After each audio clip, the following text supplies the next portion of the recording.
उनके साथ रहना प्लान करके और उठ मार। आपने तो बचपन से उसको बड़ा किया है, पाला है, तो सारी चीज़ें आपने दिक्कतें भी फेस की हैं, सारी चीज़ें आपके सामने हुई हैं। कितनी आपने मेहनत करके उस बच्चे को पाला और इस मुकाम तक पहुंचाया। आपकी हम जो अंदरूनी आज के दिन जो आप फीलिंग्स हैं आपकी, वो हम समझ सकते हैं क्या घट रहा होगा आपके अंदर भी। लेकिन उसने क्या एक बार भी कुछ नहीं बताया कि मेरे साथ कुछ गलत हो रहा है? ना जी, ना बताया। और मैं तो जमीन तक बेच ली और उन्हीं रकम लगा दी, मेरे कन कुछ को नहीं।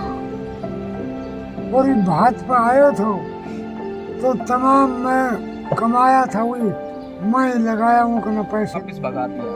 फिर वो नहीं रुका, फिर वो बिटिया से मिलने गया है तो उसके साथ वहाँ पे उन्होंने ये वारदात की है। तो हमें सिर्फ इतना है कि हमारा भाई वापस नहीं आ सकता है। जितने भाई आज सुन रहे हैं लाइव, हमें सिर्फ और सिर्फ इंसाफ चाहिए जी। इतना भी सुनने में अभी आया है कि उसको पता लग गया था भाई को कि सुरभि विदेश जा रही है, उसने टिकट करवा रखी है, उसके पास पैसे हैं, तो वो अभी विदेश जाने की फिराक में। टिकट कब की ये मुझे पता नहीं लगा है, लेकिन वो अभी विदेश निकलने की फिराक में बैठी हुई है।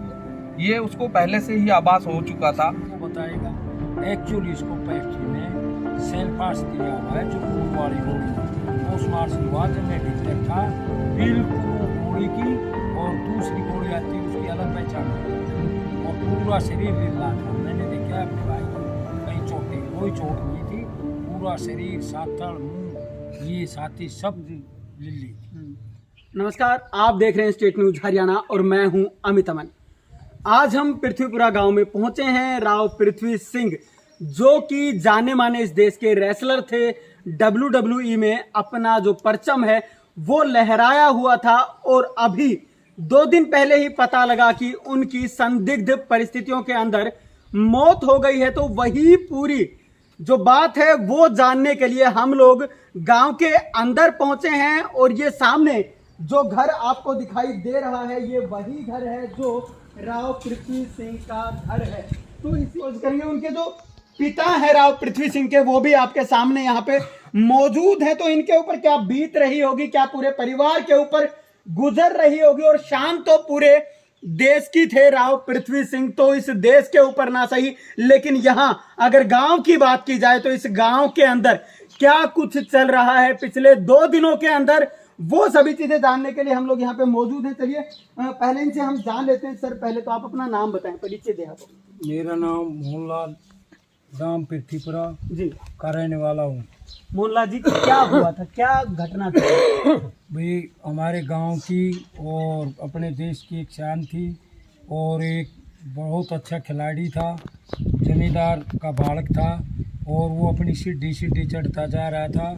वो अपनी ओर से यानी बच्ची से समझो मिलने के लिए गया था, उसको मिलने नहीं दिया गाजियाबाद में, उसको भगा दिया गया, मारने की धमकी दी, वो वापस आ गया।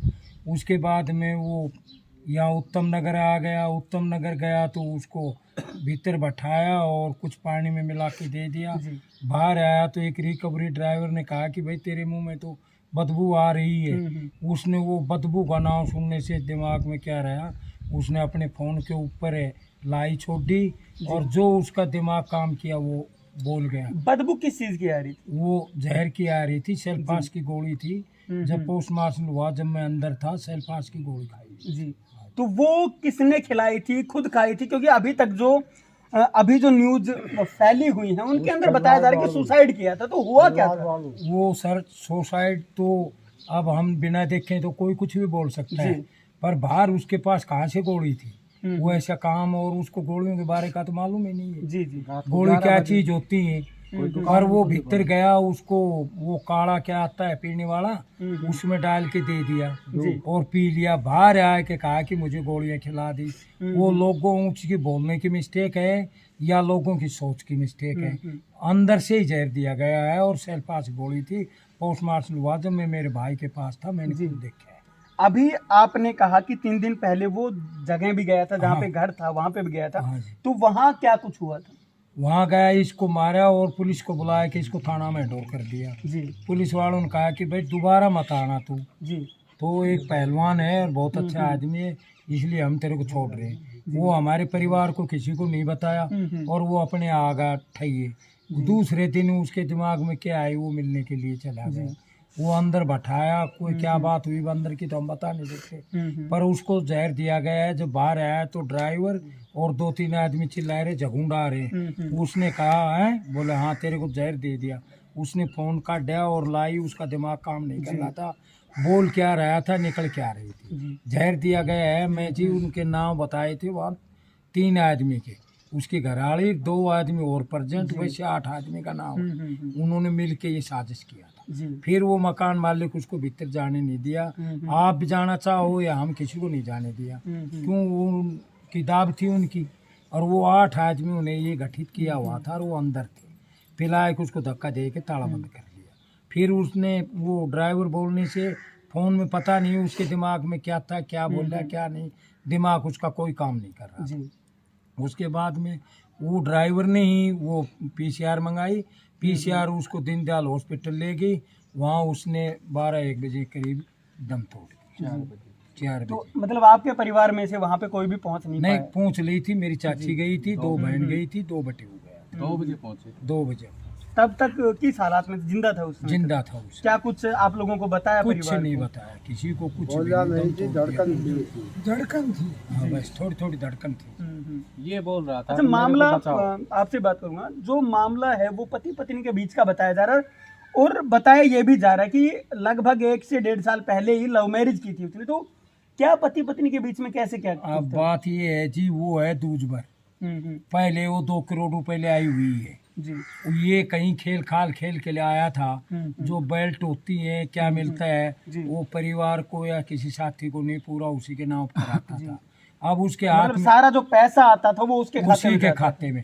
हमारे खाते चेक कर लिए जाए, माँ के बाप के भाणों के, किसी को नहीं, उसी के खाते में। अब उसके हाथ में माया आ गई, वो तीसरे आदमी से प्यार कर रही थी जी उसको कोई झांस हो गया जी तो वो पूछने के चक्कर में था। वो न जाने ये अभी तुम्हारा पर्दा उखड़ेगा, इसलिए इसको वो पेप्सी काली के अंदर इसको वो गोली दी थी। आपका कहने का साफ मतलब ये है कि उन्होंने एक प्रोफेशन बनाया हुआ हाँ है जी, चैनल बनाया हुआ है। एक से मिलो फिर दूसरे से मिलो फिर तीसरे से शादी करो ऐसे करके। हाँ जी, वो तो वहाँ भी पुलिस वाले बता रहे थे। बोला जी ये तो 2 करोड़ उससे ले आई थी। जी बोले यही थाना था यही।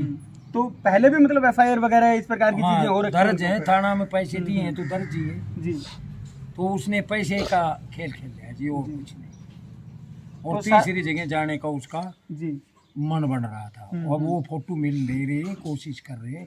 जिस आदमी ने उसके पास फोन किया है तो उसके नंबरों की तसल्ली कर रही है पुलिस, उसको भी ले आएगी। जी पर ये सबसे मोटा राग है पैसे का। उसके नाम पे 1.5 करोड़ तो वैसे ही हो रहे थे। और अब सिंगापुर से वहाँ से वो बेल्ट वाल्ट क्या होती सारी उसी के पास थी। और लड़ाई हुई है, ये तीसरे आदमी से बात कर रही, वो किसी ने फोन कर दिया इसके पास, बस वो दिमाग में। जी असलियत बात ही है, पैसे का खेल है। तो साफ तौर पे आप ये कहना चाहते हैं कि पैसे के चक्कर में मर्डर हुआ है? मर्डर हुआ है जी, बिल्कुल आगे तक सच्चाई है। मैं आर्मी रिटायर हूँ, सूबेदार हूँ, इसमें कोई शक ही नहीं है। अब वो पुलिस ये तो शर्माते हैं हमारे सामने बोलते, पर उन्होंने बिल्कुल क्लियर बता दिया। बोले सरपंच साहब ये दोबारा मतलब शादी की हुई है। मैं ना यार, बोले नहीं दोबारा, ये पैसे का चक्कर है। जी पैसे उसके हाथ में गए, पता नहीं कहाँ हैं। वो जानी इसको नहीं मारेगी तो ये पैसे के रोड़ा होगा। तो उन घर वालों ने बिट्टू बिट्टू कई नाम बताए, इन्होंने मिल के ये प्लान बनाए के इसको बाहर धकेल दिया। अब इसने मेरा दिमाग काम नहीं कर रहा, सोचो मैं गोली ले ली, मैं कुछ भी बोल सकता हूँ। जब वो गाड़ी वाला गवाही देगा, भीतर वो मकान वाले चुतड़ कुटेंगे, जब वो बताएगा। एक्चुअली इसको पैसे में सेल्फास दिया हुआ है, जो गोल वाली गोली पोस्ट मार्शल हुआ जब मैं भीतर था, बिल्कुल वो गोली की और दूसरी गोली आती है उसकी अलग पहचान होती और पूरा शरीर लिल्ला था। मैंने देखा है अपने भाई की, कहीं चोटें, कोई चोट नहीं थी, पूरा शरीर, साथड़, मुंह, ये साथी सब लिल्ली थी। तो अब आप लोगों ने या गांव ने, समाज ने क्या फैसला किया है, क्या करने वाले? हम फैसला किया है कि भाई हमारे बच्चे के साथ न्याय होनी चाहिए। हमने पाला पोसा, हमारे देश की, हमारे गांव की शान थी। आज 2-3 दिन हो गए गांव में जगह जगह बैठे हैं आदमी, आपस में कोई बात ताश खेलते थे, कुछ नहीं, सबको बहुत बड़ा शौक। आज थोड़ी देर पहले आते हैं यहाँ पब्लिक ने आउट नहीं रही थी, और मुंह लगता है एक बहुत बढ़िया बच्चा था, और कम ही उम्र का था, 25 साल तो हुई थी। इसने इसको कहीं जाड़ में, माँ बाप को नहीं पता, हमको नहीं पता, जाड़ में फंसा लिया जी। अब बच्चे को माँ बाप तो कुछ ये मना, आज़ादी को नहीं खो सकते, ठीक है भाई तेरे दिल में तो कर। अब हमें ये थोड़ी पता था ये कर ले, धोखा हुआ, और भारी धोखा हुआ, और 8 आदमी है इस धोखे में सब। तो उस समय पे जब शादी वगैरह हुई थी तो क्या आप लोग या गांव समाज शामिल हुआ ना जी, अपने साथ वालों को और वहीं के लोगों को, हमारे गांव से कोई नहीं गया। नो बहन बहनों को तो बुलाते ही हैं जी जी। बाकी गांव से नहीं। बोला गांव में अलग फंक्शन करूँगा, ओड पास के बुलाऊंगा मैं अपने साथियों को, गांव वाले मेरे को सहायता दे रहे, बड़ा प्रोग्राम करूँगा गांव में। अब उसका करने का समय आया, तैयारी की तो भगवान ने छीन ली। जी। मतलब पहले कोई तहकीकात नहीं की गई थी लड़की के बारे में कि ना कहाँ से जी। क्या है? आपने अभी बताया कि पहले भी शादी कर वो चुकी लड़की आ गई, गांव में लेकर आ गया, हम्म, गांव में लेकर आया, हमारे चाचा जी के पास लेगा। हम्म, उसने धोखा ही बोलिया, कौन से बोल पापा से बोल मैं शादी करना चाहती है। हम्म, जब बोलो रे सुन ले बात, शादी करा सा तो 1 रुपये लूँगा मैं तो। बोले 1 रुपये, भैया ने आशीर्वाद दे दिया, उन्हें अपनी उठ शादी। जी। सर क्या कहना चाह रहे हैं आप, ये बताएं। मैं तो यही कहना चाह रहा हूँ जी, हमारा भाई तो गया हम्म, लेकिन हमको न्याय मिले, हम्म, और हमारा बाबा है ये बुजुर्ग है, इसको कोई सहारा नहीं है, तो न्याय चाहते हैं कि हमको न्याय मिले। परिवार में कितने सदस्य थे? परिवार में तो वो बहुत जैसे 4 तो बहन जी हैं, एक हमारा बाबा है, और वो एक ही था भाई, तो एक ही था। 4 बहनों के ऊपर मैं उसका चाचा जी। का लड़का हूँ, बड़ा भाई हूँ, और बड़ा ही मुँह लगता था। अभी गौशाला में भी आया था, और गौशाला में भी बोल के गया था कि मैं अभी 10 लाख रुपए की मैं एक फाइट करवाऊँगा टिल्ली हल्के में। एक मंदिर और है हमारे गांव में, उसमें भी 2 लाख रुपए बोल के गया था, जी। अब इसमें मैं 2 लाख रुपए दूंगा। बहुत ही मुँह लगता था, और बहुत ही मतलब कि गांव का मुँह लगता था, मतलब ये सब चीज़, और हमको तो न्याय चाहिए। राव पृथ्वी सिंह के जो पिताजी हैं वो भी हमारे साथ मौजूद हैं, चलिए उनसे हम बात कर लेते हैं। लेकिन जो सबसे ज़्यादा दुख होगा वो इसी शख्स को होगा, क्योंकि ये पिता हैं। लेकिन जानना इनसे भी ज़रूरी है कि क्या बातें हुई हैं, क्या इनको कुछ बताते थे पहले, या क्या कुछ वो करते थे। आप बताएं, आपको कोई ऐसी बात बताई पृथ्वी ने, कभी ऐसी चीज़ें बताई हो कि उसके साथ क्या घट रहा है, क्या हो रहा है? ना जी, मुझे कतई ना बताई, और मेरा लड़का के साथ धोखा से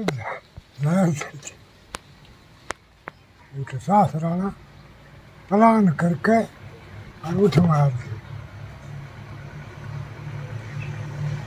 आपने तो बचपन से उसको बड़ा किया है, पाला है, तो सारी चीज़ें आपने दिक्कतें भी फेस की हैं, सारी चीज़ें आपके सामने हुई हैं।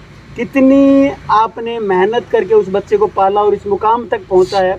आपकी हम जो अंदरूनी आज के दिन जो आप फीलिंग्स हैं आपकी, वो हम समझ सकते हैं क्या घट रहा होगा आपके अंदर भी। लेकिन उसने क्या एक बार भी कुछ नहीं बताया कि मेरे साथ कुछ गलत हो रहा है? ना जी, ना बताया, और मैं तो जमीन तक बेच ली और उन्हीं रकम लगा दी, मेरे कन कुछ को नहीं। और ये बात पर आयो तो तमाम मैं कमाया था वही मैं लगाया हूँ, कि पैसे भी नहीं लियो। अरे बेटा ये थारा ही से मन भात भर देन दो। अरे यो सिंगा पर से तूनड़ी भात की छोरी के दो को भात थो तूनड़ी उठाउन आयो थो। अरे यो जाए थो, पर मैं जाऊँगा सिंगा पर ही मेरी फैट से, तो या धोखा से उन्हें बुलाए के अरे मेरा लाल ने मार दियो जहर देख। एक पिता की फीलिंग्स आप समझ सकते हैं कि क्या उसके ऊपर बीत रही है। अंदर से भावुक हैं, कुछ ज़्यादा बता भी नहीं पा रहे हैं, लेकिन उसके साथ, उस शख्स के साथ क्या घटा होगा जो पूरे समाज के लिए एक आइकॉन बन चुका था, और उसके बाद अब सामने एक खबर आती है कि संदिग्ध परिस्थितियों में उस शख्स की मौत हो चुकी है। गांव से और भी लोग मौजूद हैं, चलिए इनसे भी हम जान लेते हैं जो आसपास के उन्हीं के लोग होंगे। आप बताएं, आप युवा हैं, शायद उनकी ही एज के आसपास के रहे होंगे, तो कैसा क्या था, मतलब क्या रवैया था, क्या बर्ताव था और कैसे क्या सारी चीज़ें थी? बर्ताव बहुत शानदार था और ऐसी परिस्थितियों में जो ये घटना घटी है वो इतनी विपरीत परिस्थितियों से उठ के, एक किसान परिवार से होकर जिनके पास पैसों की आर्थिक तंगी हो और इतनी सारी दिक्कतें आई हों, लेकिन फिर भी उन्होंने कभी हार नहीं मानी। वो दूसरों को मोटिवेट करते थे और इतने बड़े लेवल पे अपना नाम किया और अपने देश का नाम किया, गांव का नाम किया। लेकिन कुछ चीज़ें सामने आई हैं जब ये घटना हुई है कि ये सब साजिश है जी। हमारे भाई को इतना बड़ा जो नाम हो रहा था, यादव समाज का भी था, हमारे देश का भी था, तो उसको एक साजिश के तहत फंसाया गया, क्योंकि वो पहले से भी शादीशुदा थी और 2-3 बच्चे भी बताए जा रहे हैं, अभी पता लगा जैसे हम थाने वगैरह गए हैं। तो ये एक साजिश थी। पैसे वगैरह का जो अभी भाई ने मरते मरते कहा है कि 1.5 करोड़ रुपए सुरभि का अकाउंट में ले लेना, तो वो पैसे 1.5 करोड़ बता के गया है जी। और अभी उन्होंने 3 दिन पहले जब वो गया था, सिर्फ एक ही उसकी लास्ट उसका कहना एक ही था कि मुझे मेरी बिटिया से मिला दो। वो 3 दिन से लगातार रो रहा था, परेशान था, बिटिया से उसको मिलने नहीं दिया जा रहा था। वहाँ पे उसको मारा है, पीटा है और फिर वापस भगा दिया है। फिर वो नहीं रुका, फिर वो बिटिया से मिलने गया है, तो उसके साथ वहाँ पे उन्होंने ये वारदात की है। तो हमें सिर्फ इतना है कि हमारा भाई वापस नहीं आ सकता है। जितने भाई आज सुन रहे हैं लाइव, हमें सिर्फ और सिर्फ इंसाफ चाहिए जी। इतना भी सुनने में अभी आया है कि उसको पता लग गया था भाई को कि सुरभि विदेश जा रही है, उसने टिकट करवा रखी है, उसके पास पैसे हैं, तो वो अभी विदेश जाने की फिराक में, टिकट कब की ये मुझे पता नहीं लगा है, लेकिन वो अभी विदेश निकलने की फिराक में बैठी हुई है। ये उसको पहले से ही आभास हो चुका था, तो वो सारी घटना जानना चाह रहा था, लेकिन उसको पहले ही दबा दिया गया। तो हमें सिर्फ और सिर्फ इंसाफ चाहिए, क्योंकि भाई तो वापस नहीं आएगा, लेकिन बुजुर्ग माँ बाप है, वो आगे अपना जीवन बसर अच्छे से कर सकें। अच्छा, जो बातें हैं वो फैलाई जा रही कि सुसाइड किया था, तो क्या आपको क्या लगता है कि पृथ्वी मतलब इतना कमजोर था कि भाई सुसाइड कर ले? कभी जीवन में नहीं कर सकता, वो ऐसा काम कभी नहीं कर सकता। वो इतना मजबूत था, वो हम सबको क्या पूरे देश के युवाओं को मोटिवेट करता था, प्रेरित करता था। ऐसा वो कभी नहीं कर सकता, इतना कमजोर नहीं हो सकता हमारा भाई। इतनी विकट परिस्थितियों से उठ के इतने दिक्कतें आई, इतनी परेशानियां आई, लेकिन कभी उसने हार नहीं मानी जीवन में। वो कैसे कर सकता है ऐसा? उसको दबाया गया है, बहुत सारी इसके पीछे साजिशें हैं, वो जो दफनाने की कोशिश की जा रही है। तो हमें इंसाफ चाहिए और इसकी जांच हो, अच्छे से जांच हो, ताकि हमें न्याय मिल सके। हम यही चाहते हैं। गांव में और इलाके में पृथ्वी सिंह के जाने के बाद से क्या हालात तो आप देख रहे हैं भाई साहब। अब हमारा भाई गया है तो पता लग सकता है हमें हमारे साथ क्या बीत रही होगी। बाकी शब्दों में बयान नहीं कर सकते। बाकी लास्ट टाइम एक ही बात कहूँगा, सभी युवाओं से कहूँगा, सारे देश के युवाओं से कहूँगा, हमारे भाई के लिए इंसाफ की लड़ाई लड़ें और इंसाफ दिलाएं। धन्यवाद। साफ तौर पे जो बातें हैं वो निकल करके सामने आ चुकी हैं। यहाँ पे हमने गांव के भी लोग मौजूद हैं, उनके परिवार से भी लोग मौजूद हैं, साथ में उनके पिताश्री भी मौजूद थे यहीं पे। सबसे बात करने के बाद में जो निष्कर्ष है वो भी आपके सामने निकल करके आ चुका होगा। लेकिन सबसे बड़ी बात है कि पहले राव पृथ्वी सिंह ने जिस लड़की से शादी की थी 2021 में 15 मार्च के आसपास, उस लड़की के बारे में उसके पास कुछ भी तहकीकात नहीं थी। उसको पता नहीं था कि वो लड़की कौन है, कैसी है और उसके पीछे की जो हिस्ट्री है, बैकग्राउंड है, वो क्या है उस लड़की का, ये किसी को भी मालूम नहीं था। और इस गांव से इनके यहाँ के आसपास के जो लोग हैं उनमें से कोई भी व्यक्ति उस शादी के अंदर शामिल नहीं हुआ था। ये सबसे बड़ी जो बात है वो थी। और उसके बाद में अब यहाँ पता लग रहा है कि लड़की ने पहले भी जो शादी है वो कर रखी थी और अब जो पूरा मामला है वो पैसे ऐंठने का था। आपने वीडियो भी देखी होगी जो वायरल हो रही है, जिसके अंदर राव पृथ्वी सिंह खुद बता रहे हैं कि मेरे साथ क्या कुछ हो रहा है, और उस समय भी उन्होंने 3-4 लोगों का नाम उस वीडियो के अंदर भी लिया है कि अगर उसकी जान जाती है तो उसके जो जिम्मेवार हैं वही 3-4 लोग होंगे जिनका उस वीडियो के अंदर बाकायदा नाम लिया गया है। हमने जो पूरी वॉल है, फेसबुक वॉल है, वो भी जांचने की कोशिश की है। तो पिछले कुछ दिनों से लग रहा था कि राव पृथ्वी सिंह किसी अंदरूनी प्रॉब्लम से जूझ रहे हैं, जो कि उसके परिवार की ही प्रॉब्लम थी। और उसमें साफ तौर पे लिखा भी है उसने अपनी एक पोस्ट के अंदर कि मेरे बीवी और मेरी बच्ची को मुझसे कोई भी जुदा नहीं कर सकता है। ये चीज भी उसने साफ तौर पे लिखा हुआ था। तो उससे पता लगता है कि मामला अंदरूनी था, लेकिन उसको ये नहीं पता था कि उसके साथ ऐसा कुछ भी घट जाएगा। विश्वास करके